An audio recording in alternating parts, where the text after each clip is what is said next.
ចាសួស្តីបងប្អូនសិស្សនុសិស្សទាំងអស់គ្នាចាចូលជាមួយនឹងអ្នកគ្រូសាស្ត្រជាថ្មីនៅក្នុងការសង្ខេបរឿងចាហើយនៅក្នុងវីដេអូនេះយើងនឹងបន្តសង្ខេបរឿងថ្មីមួយទៀតចាគឺរឿងព្រះអាទិត្យថ្មីរះលើផែនដីចាស់អញ្ចឹងយើងនឹងទៅសង្ខេបសាច់រឿងនឹងទាំងអស់គ្នាចាមួយសង្ខេបរឿងពូសួនសុកនិងមីងសនជាកសិករនៅភូមិបាវែលស្រុកសង្កែខេត្តបាត់ដំបងមានកូនប្រុសម្នាក់ឈ្មោះសួនសំពូសុកត្រូវពួកបារាំងចាប់យកទៅធ្វើទារុណកម្មរហូតដល់ស្លាប់នៅឆ្នាំ1949ដោយចោទប្រកាន់ថាចូលដៃជាមួយនឹងអិសរៈបន្ទាប់ពីឪពុកស្លាប់ទៅសំបានបោះបង់ចោលការសិក្សាត្រឹមថ្នាក់ឧត្តមដ្ឋានដើម្បីមកបម្រើម្ដាយខ្លួនជាស្ត្រីមេម៉ាយនៅជាមួយម្ដាយបាន1ឆ្នាំសំត្រូវខ្មែរអិសរៈចោទថាចូលដៃជាមួយបារាំងហើយបានភៀសខ្លួនមកនៅក្នុងខេត្តបាត់ដំបងនៅឆ្នាំដដែលនោះម្ដាយសំត្រូវស្លាប់ដោយជំងឺសន្តិរោគសំបានទៅធ្វើបុណ្យសពឲ្យម្ដាយនៅឯស្រុកទាំងបថុយបឋានដែលស្ថិតនៅក្នុងស្ថានភាពបែបនេះសំក៏បានសម្រេចចាកចេញពីស្រុកកំណើតមករកការងារនៅភ្នំពេញចា៎ដែលបានស្នាក់នៅជាមួយនឹងភិក្ខុសៅនៅវត្តមហាមន្ត្រីព្រះសង្ឃនេះបានជួយរកការងារឲ្យសំបានធ្វើនៅក្នុងហាងទំនិញមួយដែលទទួលបានកម្រៃ15រៀលក្នុងមួយថ្ងៃដែលអត់ទ្រាំនឹងការប្រមាថមើងងាយមើលថោកពីបណ្ដាសំណាក់ថៅកែមិនបានសំក៏សម្រេចចិត្តឈប់ធ្វើការនៅទីនោះនៅតាមបណ្ដាហាងជំនួញនិងកន្លែងការងាររាជការផ្សេងស្ទើរតែដូចគ្នាទាំងអស់សុទ្ធតែមានការមើងងាយចាមើលថោកកម្មករដូចគ្នាពេលនោះសំត្រូវធ្លាក់ខ្លួនជាកម្មករតាក់ស៊ីក្លូហើយទទួលបាននាងសយដែលជាស្ត្រីបម្រើក្នុងគេហដ្ឋានកហបតីម្នាក់មកធ្វើជាប្រពន្ធរួចបានមកជួលកូនខ្ទមមួយតូចនៅជិតផ្សារសួនថ្មីចាមកធ្វើជាទេសនាអាស្រ័យក្នុងសភាពជាកម្មករតាក់ស៊ីក្លូរកព្រឹកខ្វះល្ងាចរកល្ងាចខ្វះព្រឹកដូចនេះសំត្រូវបង់ប្រាក់ថ្លៃឈ្នួលផ្ទះក្នុងមួយខែ100រៀលនិងថ្លៃត្រីចក្រយានចា30រៀលទៀតចាក្នុងមួយថ្ងៃទោះជាសំខិតខំរកស៊ីងូតញើសតាមទឹកយ៉ាងណាក៏ដោយក៏សំពុំអាចរកលុយសម្រាប់បង់ថ្លៃឈ្នួលទាំងនោះបានដែរអ្វីត្បិតតែសំអង្វរដល់អ្នកស្រីគឹមលៀងចាដែលជាតកែត្រីចក្រយានយ៉ាងណាក៏ដោយក៏តកែស្រីម្នាក់នេះចាពុំមានចិត្តអាណិតអាសូរដល់ជីវិតកម្មករដោយសំតិចតួចឡើយផ្ទុយទៅវិញតកែស្រីរូបនេះក៏បានដកហូតស៊ីក្លូពីសំថែមទៀតចានៅពេលជាមួយគ្នានេះដែរសៅជាជនចារកស៊ីឆក់ប្លន់បានមកបបួលសំឲ្យទៅរកស៊ីជាមួយប៉ុន្តែសំបដិសេធព្រោះតែវាជាមុខរបរទុច្ចរិតចាដោយគ្មានប្រាក់បង់ថ្លៃឈ្នួលផ្ទះសំនឹងប្រពន្ធខ្លួនត្រូវតាសានម្ចាស់ផ្ទះហ្នឹងបណ្ដេញចេញពីផ្ទះទៀតទោះជាមានការអង្វរកយ៉ាងណាក៏ដោយតាសាននៃទុននេះមិនអើពើអ្វីឡើយចំពោះចាពួកនៃទុនទាំងនេះត្រូវការតែប្រាក់ប៉ុណ្ណោះចាដោយខ្វះទីពំនាក់អាស្រ័យពួកគេទាំងពីរនាក់ជាប្តីប្រពន្ធហ្នឹងក៏បានធ្វើដំណើរច្រកតាមសំយ៉ាផ្ទះចិនចាគ្មានគោលដៅអ្វីឡើយហើយនៅវេលាល្ងាចមួយហ្នឹងគេក៏បានធ្វើដំណើរមកដល់វត្តលោកសង្ឃយួនចាគឺវត្តទួលប្រស្រីហើយក្នុងពេលនោះគេមានប្រាក់ត្រឹមតែ100រៀលគត់ចានៅក្នុងហប៉ារបស់គេហើយស្ថិតនៅក្នុងស្ថានភាពតឹងតែងដូចនេះនាងសយក៏បានសុំការអនុញ្ញាតពីសំចំដើម្បីទៅនៅបម្រើតកែហុកចាដែលមានប្រាក់ថ្លៃឈ្នួលក្នុងមួយខែ200រៀលស្របពេលជាមួយគ្នានោះដែរសំបានធ្វើដំណើរទៅកាន់ស្រុកកំណើតដើម្បីលក់របស់របរបន្តិចបន្តួចគ្រាន់បានជាដើមទុនចាមកការប្រកបមុខរបរចិញ្ចឹមជីវិតនៅយប់ដំបូងចាថ្ងៃដំបូងហ្នឹង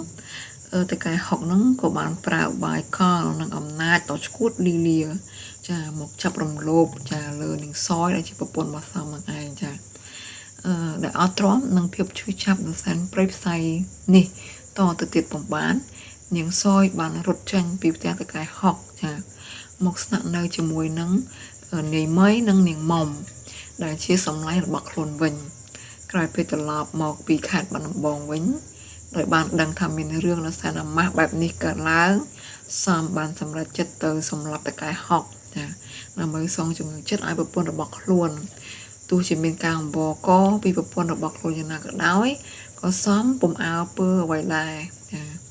ញ្ចឹងគឺតាំងចិត្តទៅសម្លាប់អាតកែហុកហ្នឹងហើយចា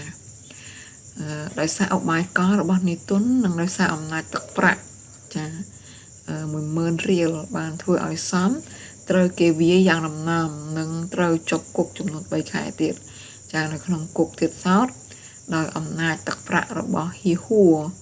ដែលជាមេលបែងសំត្រូវអ្នកជាប់គុកដូចគ្នាព្រួតវាយធ្វើបាបទៀត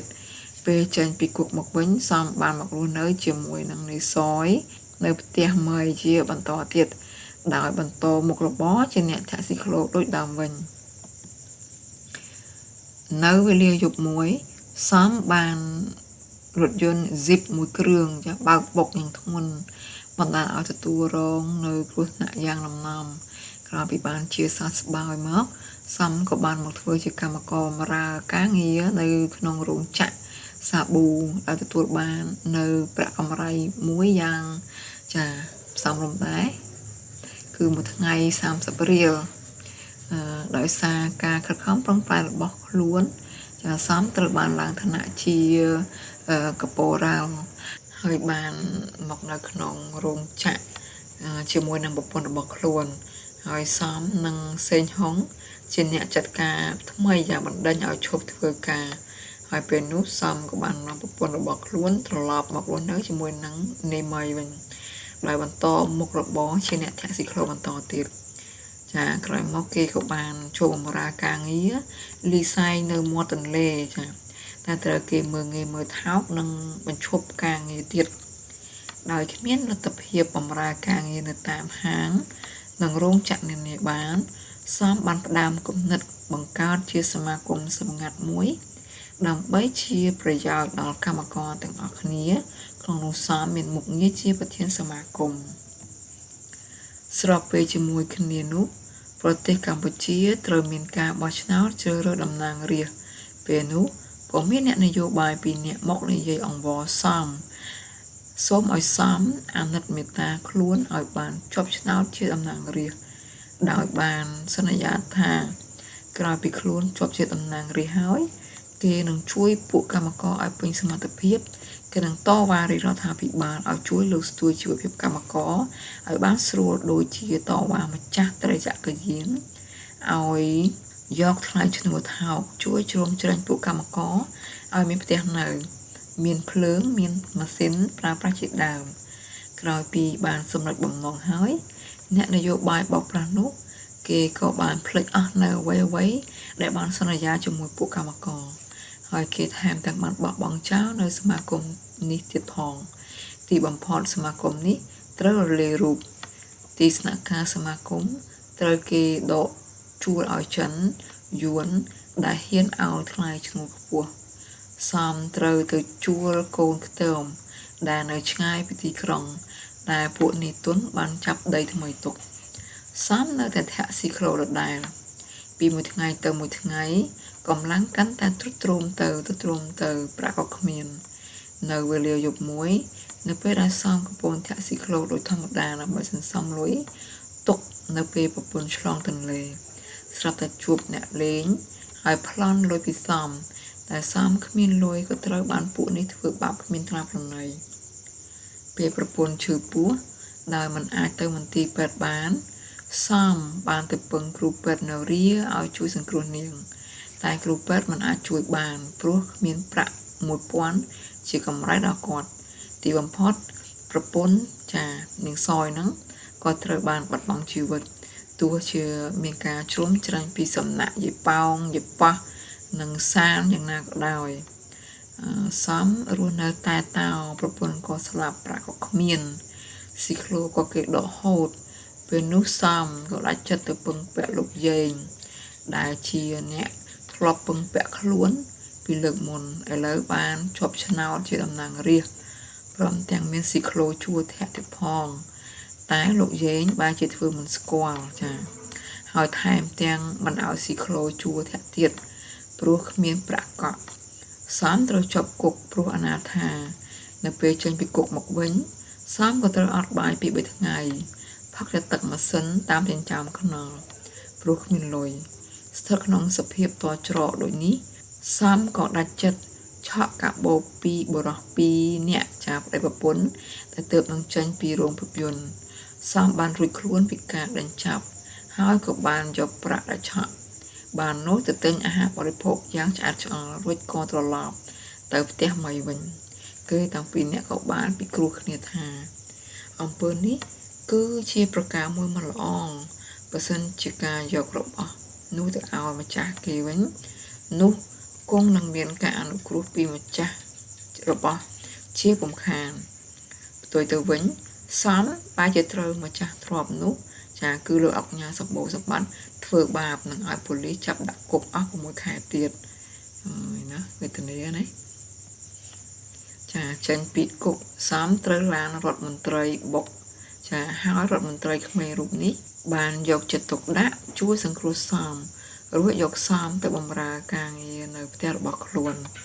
សំរស់ក្រោមដំបូលផ្ទះរដ្ឋមន្ត្រីក្មេងនៅសុកសាមដោយយល់ឃើញថាជីវិតកម្មកររស់នៅទីក្រុងគ្មានសុភមង្គលអ្វីទេនោះសំក៏សម្រេចចិត្តចាកចេញពីទីក្រុង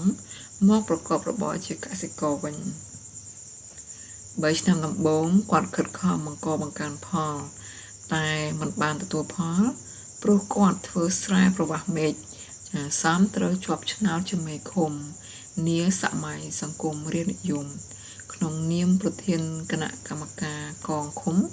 សំបានដឹកនាំប្រជារាស្ត្រឲ្យដើរតាមរបបសង្គមរាស្ត្រនិយមហើយគាត់ត្រូវបានចូលរួមសមាជជាតិលើកទី9នៅថ្ងៃទី19កុម្ភៈឆ្នាំ1960មកដល់ភ្នំពេញសមាជិកស៊ីក្លូមើលទស្សនវិជ្ជានៃទីក្រុងឃើញថាមានភាពរីកចម្រើនជាង7-8ឆ្នាំមុនសំបានរំលឹកពីឆាកជីវិតពីអតីតកាលរបស់ខ្លួនពិសេសបាននឹកដល់ខ្មោចប្រពន្ធកំសត់របស់ខ្លួនជាខ្លាំងក្រោយពីបានបំពេញការងារចប់សពគ្រប់របស់ខ្លួនហើយសំបានវិលត្រឡប់ទៅកាន់ស្រុកកំណើតរបស់ខ្លួនវិញហើយបានប្រកបការងារជាកសិករជារៀងរហូតទៅចានៅក្នុងវីដេអូសង្ខេបរឿងព្រះអាទិត្យថ្មីរះលើផែនដីចាស់ក៏សូមចប់ត្រឹមតែប៉ុណ្ណេះអញ្ចឹងបើសិនបានអ្នកគ្នាមានពេលចាអ្នកគ្នាអាចអាននៅសាច់រឿងពេញបន្ថែមទៀតដើម្បីឲ្យយល់សាច់រឿងកាន់តែច្បាស់ជាងនឹងទៀតចាហើយវីដេអូអ្នកគ្រូក៏មានត្រឹមតែប៉ុណ្ណេះវីដេអូក្រោយយើងនឹងនិយាយម្ដងទៀតអំពីតួអង្គចានៅក្នុងរឿងព្រះអាទិត្យថ្មីរះលើផែនដីចាស់នេះចាហើយវីដេអូនេះចាក៏ចង់ត្រឹមតែប៉ុណ្ណេះហើយសូមជួយ like subscribe ម្នាក់មួយផងចា channel YouTube Teacher រាចមអញ្ចឹងយើងជួបគ្នានៅវីដេអូក្រោយសូមអរគុណសូមជម្រាបលា